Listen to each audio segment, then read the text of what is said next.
Subject చూద్దాం. ఇవాళ stock మార్కెట్లు ఫ్లాట్ గా ప్రారంభమయ్యాయి. లాభ నష్టాల మధ్య సెన్సెక్స్ నిఫ్టీ ఊగిసలాడుతున్నాయి. ఇక Bajaj auto, ITC, Hero MotoCorp షేర్లు లాభాల్లో కొనసాగుతుండగా TCS, Wipro, LNT, HDFC bank షేర్లు నష్టాల్లో కొనసాగుతున్నాయి.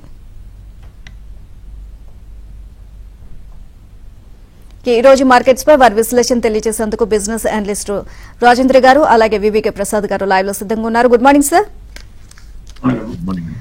సార్ రాజేంద్ర గారు, ముందుగా మీరు చెప్పండి, డెరివేటివ్స్ ఎక్స్పైరీ అయిన కూడా ఏమాత్రం వెనుకడుగు వేయకుండా దూసుకుపోతున్న ఈక్విటీ మార్కెట్లకు కళ్లెం పడే రోజు దగ్గరలో ఉందంటారా? ఒకవేళ లేకపోతే కనుక ఇక ఈ ర్యాలీ ఇంకా కొనసాగుతుంది అనుకోవచ్చా? I think last couple of days గా బుల్స్ కంట్రోల్ లోనే టోటలీ మార్కెట్ ఉందని చెప్పొచ్చండి. సో గత వారం మనం చూసాం వీక్లీ ఎక్స్పైరీ ఆప్షన్స్ ఉన్నప్పుడు 350 పాయింట్స్ పడుతుంది చూసాం. నిన్న ఎగ్జాక్ట్లీ ఆపోజిట్ ఏదైతే ఉందో అది ప్రాబ్లీ 300 పాయింట్స్ క్లోజ్ టు పెరగటం చూసాం. సో నిన్నటి వాలటాలిటీ మనం చూస్తే కనుక ఎఫ్ఐఎస్ ఇన్ఫ్లుయెన్స్ చాలా ఉందని చెప్పొచ్చు. ఎందుకంటే నిన్న ఒక స్టేజ్ లో 24,300 ఉన్న నిఫ్టీ 24,800 అంటే ఇంట్రాడే నుంచి 500 పాయింట్స్ లోస్ నుంచి 500 పాయింట్స్ అప్ మూవ్ వెళ్ళటం చూసాం. And last half an hour లో కూడా మేబీ 200 పాయింట్స్ వాలటాలిటీ అనేది మనం చూసాం. సో ఇప్పుడు FIs are back to market. So last 2 months ఏదైతే 1.7 lakh crores అమ్మారో ఈ మంత్ ఆల్రెడీ 26,000 crores కొన్నారు. బట్ దానికి పెద్ద ఇన్ఫ్లుయెన్స్ అయితే అవ్వలేదని చెప్పొచ్చు. ఎందుకంటే మనకి నిఫ్టీ ఆల్రెడీ ఒక బిగ్ ఫాల్ తర్వాత ఒక రికవరీ రావటం చూస్తున్నాం. సో 26,200 నుంచి 23,200 ఈ 3,000 పాయింట్స్ పెరిగినాయి. ఇప్పటికి జస్ట్ 50% రికవర్ అవటం చూసాం. సో ఈ నేపథ్యంలో వోలటాలిటీ అనేది కొనసాగే ఛాన్సెస్ ఎక్కువ ఉంది, first thing. And second thing 25,200 అనేది ఒక కీ రెసిస్టెన్స్ ఉంటుంది ఇనిషియల్లీ. సో ఇక్కడ నుంచి ఒక 300 to 400 పాయింట్స్ పైన రెసిస్టెన్స్ ఉంది కాబట్టి. అండ్ సపోర్ట్ పాయింట్ చూసినా కూడా 24,255 దగ్గర ఉంది, which is 500 points. So mid point లో ఉన్నాం మనం ఇప్పుడు. వోలటాలిటీ అనేది కొనసాగే ఛాన్సెస్ ఉంది. మేబీ టైం వైజ్ కరెక్షన్ రావచ్చు, ఎందుకంటే ఇంకో 1 week 10 days తర్వాత most of the fund managers కూడా క్రిస్మస్ హాలిడేస్ లో they stop trading or maybe big trades అనేది చేయరు కాబట్టి. సో ఈ నేపథ్యంలో మార్కెట్ రేంజ్ అనేది 24,500 to 25,000 మధ్యలో కదలాడే ఛాన్సెస్ నిఫ్టీ పరంగా కనిపిస్తుంది. వేరేస్ బ్యాంక్ నిఫ్టీ విషయానికి వస్తే కనుక ప్రాబ్లీ ఆల్ టైమ్ హై ని చాలా చాలా దగ్గరలో ఉంది. ఎందుకంటే 54,467 ఏదైతే సెప్టెంబర్ లో హై ఫామ్ అయిందో నిన్నటి హైతో చూస్తే కనుక it's only 500 points away. So 500 points మనకి 5 minutes లో మూవ్ అయ్యే kind of indices bank Nifty కాబట్టి డెఫినెట్లీ ఇది ఒక new all time high hit అయ్యే ఛాన్సెస్ ఉంటుంది. ఆల్రెడీ మనం నిఫ్టీ ఐటీ చూసాం, new all time high hit అయిన తర్వాత ప్రాబ్లీ కొద్దిగా కన్సాలిడేట్ అవుతుందని. సో బ్యాంక్ నిఫ్టీలో ఇక్కడ నుంచి కూడా ఇంకొక 800,000 పాయింట్స్ అప్ మూవ్ కనిపిస్తుంది. ఓన్లీ థింగ్ ఏంటంటే సపోర్ట్ పాయింట్ ఈ స్టేజ్ లో దూరంగా ఉంది, 52,800 దగ్గర ఉంది. అంటే 700 పాయింట్స్ కింద సపోర్ట్ ఉంది కాబట్టి ఒక 300 to 400 పాయింట్స్ పడితే కనుక bank Nifty one should try to buy with about 200 points stop loss. Maybe 54,460 ఏదైతే ఆల్ టైమ్ హై ఉందో ఈ మంత్ లోనే అది కాంకర్ చేసే ఛాన్సెస్ అయితే బ్యాంక్ నిఫ్టీలో కనిపిస్తుంది. అండ్ ప్రసాద్ గారు మీరు చెప్పండి, సో మార్కెట్ అనుచితిగా ఉన్న ఈ టైంలో ఇప్పుడు మీరు సంవత్ 2081 సంవత్సరానికి ఒక మోడల్ సూచించారు. సో దీనికి సంబంధించి అంటే దీనిలో ఈ మధ్యన వచ్చిన మార్కెట్ మూవ్మెంట్ వల్ల ఏదైనా మార్పులు చేర్పులు చేయవలసిన అవసరం ఉందంటారా, లేకపోతే అదే కంటిన్యూ చేయొచ్చు అంటారా? ఎప్పుడు కూడా ఇన్వెస్టర్లు కనుక లాంగ్ టర్మ్ ఇన్వెస్టర్స్ అంటే ఒక స్టాక్ కొనుక్కుని అలాగే ఉంచుకోవడం కాకుండా స్టాక్స్ కొనుక్కుని దానిపైన ఒక వేసి నుంచి అందులో కనుక పనితీరులో ప్రతికూలంగా కనపడితే అమ్ముకోవడానికి భయపడకుండా, అనుకున్న లాభం వస్తే బయటకు వెళ్ళిపోవడానికి భయపడకుండా ఉండేటువంటి ఇన్వెస్టర్లు వాళ్ళ యొక్క ఇన్వెస్ట్మెంట్ అయితే చాలా బోరింగ్ గా ఉండాలి. లాభాలు విపరీతంగా రావాలి అంటే బోరింగ్ గా ఉండాలి. అలా కాకుండా ఎక్సైటింగ్ గా ఉండాలి అనుకుంటే రోజు ట్రేడింగ్ చేయాలి. ట్రేడింగ్ చేస్తే రాజేంద్ర గారు లాంటి హెల్ప్ చేస్తే ఉపయోగపడుతుందేమో, కానీ అదర్వైజ్ ఎక్కువ రోజులు ట్రేడింగ్ చేస్తే లాభాలు వచ్చి ఇంటికి తీసుకెళ్లిన వాళ్ళు చాలా చాలా అరుదు. అంటే 1000లో 1-2 కన్నా ఉండరు. అందువల్ల ఇటువంటి బోరింగ్ గేమ్ లో మనం 2081 అంటే దాదాపుగా దీపావళి రోజున దాని కొద్ది రోజుల తర్వాత మనం ఒక మోడల్ పోర్ట్ఫోలియో క్రియేట్ చేసి చెప్పడం జరిగింది. ఆ మోడల్ పోర్ట్ఫోలియోలో ఇప్పుడు ఏమైనా మార్పులు చేయాలంటే అప్పటి నుంచి ఇప్పటికి కొత్తగా రిజల్ట్స్ ఏమీ రాలా. అంటే సెప్టెంబర్ రిజల్ట్స్ వచ్చేసిన తర్వాత మనం చెప్పాము, ఇప్పుడు ఇంకా డిసెంబర్ ఇంకా అవ్వలేదు కాబట్టి డిసెంబర్ అయిపోయినాక జనవరి నుంచి కానీ రిజల్ట్స్ రావు. సో ఇప్పుడు మార్పులు ఏమైనా చేయాలని చేయలేదు, చేయకూడదు కూడా. ఎందుకు అంటే మనం కొనుక్కున్న కంపెనీల పనితీరు ఎలా ఉందో చూడాలి. ఇప్పుడు నేను కనుక ఒకసారి మా స్క్రీన్ షేర్ చేస్తే అందులో నేను ఏం చేస్తానంటే మీకు ఆ రోజునటువంటి ఇన్వెస్టర్స్ అందరికీ సూచించిన పోర్ట్ఫోలియో స్క్రీన్ మీద చూపిస్తున్నాను. అందులో చూస్తే డెక్సన్ టెక్నాలజీస్ అని, India Mart InterMesh, Jindal, LNT finance అని రకరకాల కంపెనీలు ఉన్నాయి. పక్కనే క్వాంటిటీలు ఉన్నాయి. ఆ రైట్ హ్యాండ్ సైడ్ ఉన్న కాలమ్స్ చూస్తే 2023 డిసెంబర్ లో ఎంత ఎర్నింగ్స్ వచ్చాయి ఆ కంపెనీలకు, అన్ని షేర్లకి 24 మార్చ్ ఎంత వచ్చాయి, 24 జూన్ ఎంత వచ్చాయి, 24 సెప్టెంబర్ ఎంత వచ్చాయో కనపడతాయి. అంటే కంటిన్యూస్ గా ఎర్నింగ్స్ పెరుగుతూ వచ్చినట్లుగా కనపడుతుంది. క్రింద ఉన్న టోటల్ లైన్ కూడా చూస్తే 33,000గా ఉన్న ఎర్నింగ్స్ పెరిగి 42,000కి వచ్చింది. అందువల్ల మీరు ఎవ్వరూ కూడా కంగారు పడాల్సిన అవసరం ఉండదు అని ఖచ్చితంగా చెప్పచ్చు. ఓకే రాజేంద్ర గారు, ఇంత బుల్ మార్కెట్ లో కూడా కదలిక లేని ఏదైనా సెక్టార్ ని కాంట్రా సెక్టార్ గా భావిస్తూ అందులో పొజిషన్స్ తీసుకోవడానికి ఇది మంచి సమయం అనుకోవచ్చా? ప్రాబ్లీ ఐ థింక్ ఈ ర్యాలీ మొత్తం కూడా మనం చూస్తే అండి, I think it was only pretty much banking and IT rally గానీ మనం చూసాం. So lot of stocks especially private banks and public sector banks అన్ని కూడా చాలా బాగా పెరగటం చూసాం. ఇన్ఫాక్ట్ ఐటీ అయితే ఇన్ఫోసిస్ లాంటి స్టాక్స్ కూడా new all time high hit అవుతున్న టైం ఇది.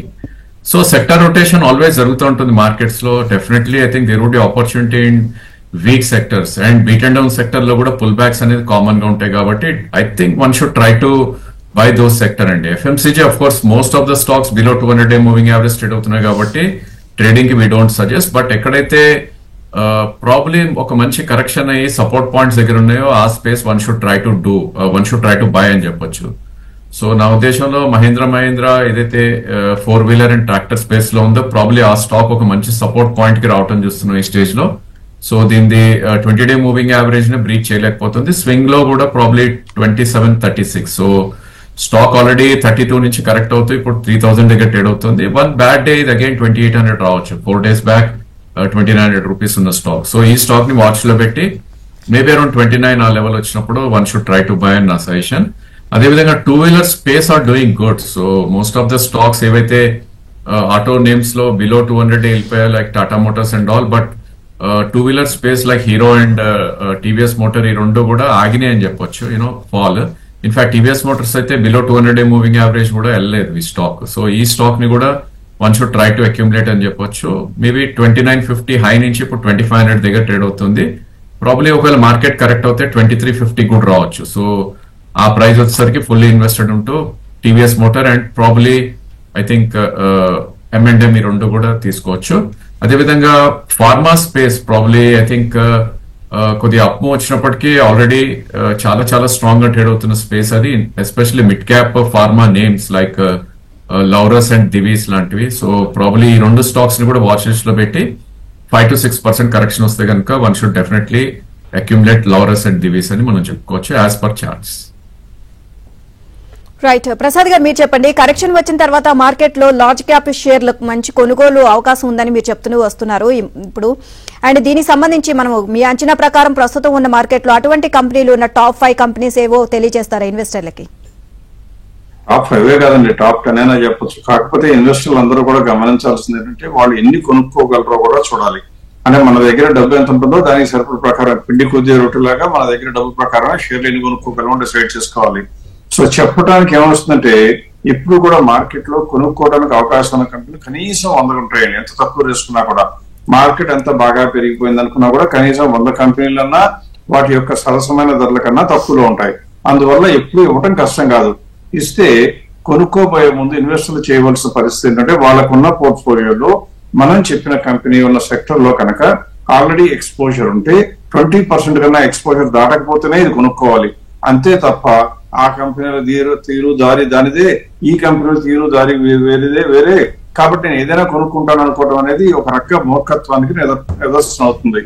కాబట్టి మనం చేయవలసింది ఏంటంటే నేనైనా కూడా అందరికీ కూడా 50,000 కోట్ల కన్నా ఎందుకు నేను చెప్తూ ఉన్నాను మార్కెట్ క్యాప్ పెద్దగా ఉన్న కంపెనీలు లార్జ్ క్యాప్ షేర్లు బాగుంటాయి అని చెప్పిన కారణం 2020లో 21లో మొదలు పెడితే 24 వరకు అంటే 21, 22, 23, 24 లో చూస్తే లార్జ్ క్యాప్ కన్నా మిడ్ క్యాప్ షేర్లు ఒక్కొక్క సమయంలో అయితే ఇయర్లీ రిటర్న్స్ చూస్తే 30-35% కూడా ఎక్కువ వచ్చాయి. అంటే ఇండెక్స్ కనుక 15% పెరిగితే మిడ్ క్యాప్ షేర్లు 50% పెరిగాయి. అలా 4 సంవత్సరాల పాటు మిడ్ క్యాప్ యొక్క హవా నడిచింది. అలా నడుస్తూ మధ్యలో ఒకసారి 22, 23లో కొద్దిగా తగ్గినట్టు కనపడినా మళ్ళీ పుంజుకుంది. ఇప్పుడు మాత్రమే అటువంటి ర్యాలీకి కొద్దిగా బ్రేక్లు పడుతూ మిడ్ క్యాప్ యొక్క స్టీమ్ తగ్గి కొద్దిగా తగ్గడం మొదలయ్యి ఇప్పుడు 10% రేంజ్ లో ఉంది. అంటే ఏమవుతుంది, స్టాక్ మార్కెట్ లో లాంగ్ రన్ లో మిడ్ క్యాప్ లార్జ్ క్యాప్ మధ్యన పోటీ జరుగుతూ పైకి కింద జరుగుతూనే ఉంటాయి. రాబోయే రోజుల్లో లార్జ్ క్యాప్ యొక్క హవా దాదాపుగా ఖాయంగా కనబడుతున్న ఈ పరిస్థితుల్లో అందువల్ల మాత్రమే లార్జ్ క్యాప్ చెప్పడం జరుగుతుంది. అంటే మిడ్ క్యాప్లు మంచివి కాదు అని కాదు, దేనిపైన ప్రజలకి మోజు పెరుగుతుంది, ఎక్కువ మంది ఇన్వెస్టర్లు కొంటారో ఆలోచించి చెప్పాలి కాబట్టి చెప్పడమే. ఇప్పుడు నేను ఏం చేస్తానంటే ఇన్వెస్టర్లందరికీ లార్జ్ క్యాప్ షేర్ల కోసం నా స్క్రీన్ మీద ఏమేమి కంపెనీలు ఉన్నాయో నేను చెప్తున్నాను. ఇందులో నేను అన్ని ఇండస్ట్రీలో తీసుకోకుండా ఆటోమొబైల్, ఇన్ఫ్రాస్ట్రక్చర్, ఫైనాన్స్, బ్యాంకింగ్ మాత్రమే తీసుకోవడం జరిగింది. ఎందుకంటే ఇవన్నీ కూడా లార్జ్ క్యాప్ లో బాగా ఇంటెన్సివ్, మార్కెట్ లో కూడా మంచి ఫేవరెట్ షేర్లు. ఇందులో చూస్తే నా అంచనా ప్రకారం పెద్ద కంపెనీలు 50,000 కోట్ల కన్నా మార్కెట్ క్యాప్ ఎక్కువ ఉన్న కంపెనీలు ఈ రోజున అంటే డిసెంబర్ 6వ తారీఖున రేట్లు కూడా కన్సిడర్ చేస్తే టీవీఎస్ మోటార్ అగ్రభాగానే ఉంది. తర్వాత ఆల్రెడీ రాజేంద్ర గారు చెప్పారు 2 వీలర్ ఇండస్ట్రీస్ లో 2 వీలర్ షేర్స్ లో మార్కెట్ మూవ్మెంట్ స్టార్ట్ అయిందని. తర్వాత శ్రీరామ్ ఫైనాన్స్, తర్వాత భారతీయ ఎయిర్టెల్, చోళా ఫైనాన్షియల్, తర్వాత స్టేట్ బ్యాంక్ ఆఫ్ ఇండియా, ఇవాళ రిజర్వ్ బ్యాంక్ లో రెపో రేట్ సిఆర్ఆర్ గురించి అనౌన్స్మెంట్ రాబోతుంది. ఎన్టీపీసీ బాగా తగ్గింది కాబట్టి బజాజ్ ఫిన్సర్వ్, టాటా మోటార్స్ అనేది ఇప్పటి వరకు ఆటోమొబైల్ ఇండస్ట్రీలో కొద్దిగా గొప్ప వెనుకంజ వేస్తున్న ఈ రోజుల్లో అన్ని ఆటో కంపెనీలు కూడా నెమ్మదిగా రేట్లు పెంచుతున్నాయి ప్రొడక్ట్లకి. అంటే అర్థమేంటి, మొన్నటి వరకు అమ్మలేము అని డిస్కౌంట్ ఇచ్చిన వాళ్ళు రేట్లు పెంచుతున్నారు అంటే సానుకూల ఫలితాలు, సానుకూల వాతావరణం వాళ్ళకి కనపడుతుంది. అందువల్ల టాటా మోటార్స్ కూడా, భారతీయ హెక్సా, తర్వాత కోటక్ బ్యాంక్, ఈ 10 కూడా టాప్ లో వచ్చాయి. లిస్ట్ చాలా పొడుగుంటుందండి, కానీ అన్ని ఇవ్వడం అనేది అనవసరం అవుతుంది కాబట్టి 10కి లిమిట్ చేసి టాప్ 10 కంపెనీస్ అంచనా ప్రకారం లార్జ్ క్యాప్ సెగ్మెంట్ లో ఉన్నాయి చూపిస్తున్నాను. మళ్ళీ చెప్తున్నాను, mid cap and small cap కావాలనే ఈ రోజు ఈ డిస్కషన్ కోసం ఎక్స్క్లూడ్ చేయడం జరిగింది తప్పితే అందులో కూడా చాలా మంచి షేర్లు ఉంటాయి. రైట్. రాజేంద్ర గారు, బాపట్ల నుంచి శశికాంత్ గారు అడుగుతున్నారు, దివాళీ రోజున బీఎస్సీ షేర్లు 4,400కి కొన్నారంట. ఆయన సంవత్సరం కాలం వెయిట్ చేయగలరు అని చెప్తున్నారు. ఇంకా దీన్ని కంటిన్యూ చేయాలా లేకపోతే ప్రాఫిట్ బుక్ చేసుకోవడం మంచిదా అని చెప్పి అడుగుతున్నారు. స్టాక్ యాక్చువల్లీ మనకు చూస్తే అండి బిఎస్సి అనేది ఆల్మోస్ట్ లాస్ట్ 3 months లో ఒక వర్టికల్ అప్ మూవ్ రావటం చూస్తున్నాం. సో గుడ్ థింగ్ ఏంటంటే ఇది కరెక్షన్స్ వస్తూ కూడా మళ్ళీ పైకి వెళ్ళటం చూస్తున్నాం. సో 4,400 అంటే already is in good profit, 20% profit లో ఉన్నారు. సో ఎప్పుడు కూడా ఏంటంటే ఒకవేళ ట్రేడింగ్ బెట్ కింద తీసుకొని ఉంటే కనుక అట్లీస్ట్ 30% ఆఫ్ ద క్వాంటిటీ అనేది ప్రాఫిట్ బుక్ చేసుకోవడం ఇట్స్ ఎ గుడ్ ఐడియా. ఎందుకంటే మళ్ళా ఈ స్టాక్ కిందకు వచ్చినప్పుడు రీబై చేసే ఛాన్సెస్ ఉంటుంది. సో నిన్న మనకు ఒక బ్రేక్అవుట్ చార్ట్ ఈ స్టాక్ లో చూసాం, వాల్యూమ్ తోటి బ్రేక్అవుట్ అవటం చూసాం. ఇన్ఫాక్ట్ ఎఫ్ఎండోలోకి వచ్చినాక దీనిలో యాక్టివిటీ అనేది కూడా ఇంకా పెరిగే ఛాన్సెస్ ఉంటుంది. నా సజెషన్ అయితే ఒక 30% ఆఫ్ ద క్వాంటిటీ అంటే 100 షేర్స్ ఉంటే ఒక 30 షేర్స్ షుడ్ సెల్ అండి, మేబీ 5,300, 5,400 లో. ఫస్ట్ థింగ్ ఆయన కాస్టింగ్ తగ్గుతుంది 70 షేర్స్ లో. అండ్ సెకండ్ థింగ్ అదే స్టాక్ ని మనం అమ్మిన స్టాక్ క్యాష్ అట్లనే పెట్టుకుంటే కనుక మళ్ళా వన్ గుడ్ ఫాల్ రోజు ఈ స్టాక్ ని మళ్ళీ రీబై చేసే ప్రయత్నం చేయొచ్చు. ఒకవేళ ట్రేడింగ్ కింద తీసుకొని ఉంటే కనుక యాజ్ పర్ చార్ట్స్ 3,900 కింద స్టాప్ లాస్ అనేది పెట్టుకోవాలి, ట్రేడింగ్ స్టాప్ లాస్ అనేది. అండ్ ఒకవేళ అన్చార్టెడ్ జోన్ లో ఉంది కాబట్టి మేబీ 6,200, 6,500 విత్ ఇన్ 1 year వస్తే కనుక 1 year టైం ఫ్రేమ్ కాకుండా ప్రైస్ వైజ్ టార్గెట్ పెట్టుకోమని సజెస్ట్ చేస్తాను. మేబీ 62-65 మధ్యలో ఈ షుడ్ బుక్ ఫుల్ ప్రాఫిట్స్ అని నా సజెషన్. రైట్. ఓకే ప్రసాద్ గారు, ఈ రోజున ఆర్బీఐ గవర్నర్ అంటే సిఆర్ఆర్ కనుక తగ్గించినట్లయితే కనుక సో ఏ సెక్టార్స్ బెటర్ అవ్వచ్చు అంటారు? అంటే రాబోయే రోజుల్లో ఆర్బీఐ నుండి ఎటువంటి సానుకూల సంకేతాల కోసం మార్కెట్ ఎదురు చూస్తుంది, అవి సఫలీకృతం అయ్యే అవకాశం ఉంది అంటారా? ఎప్పుడు కూడా ఆర్బీఐ గారు చెప్పబోయేటువంటి దాని గురించి అంచనాలు కట్టడం అంత మంచి అలవాటు కాదు, కానీ తప్పదు, మార్కెట్ ఎప్పుడు ఆశిస్తూనే ఉంటుంది. సిఆర్ఆర్ కనుక తగ్గిస్తే ఏం జరుగుతుంది అంటే ఎక్కువ మందికి అదేదో ఫేవరబుల్ న్యూస్ అని తెలుసు కానీ ఎందుకో తెలియదు.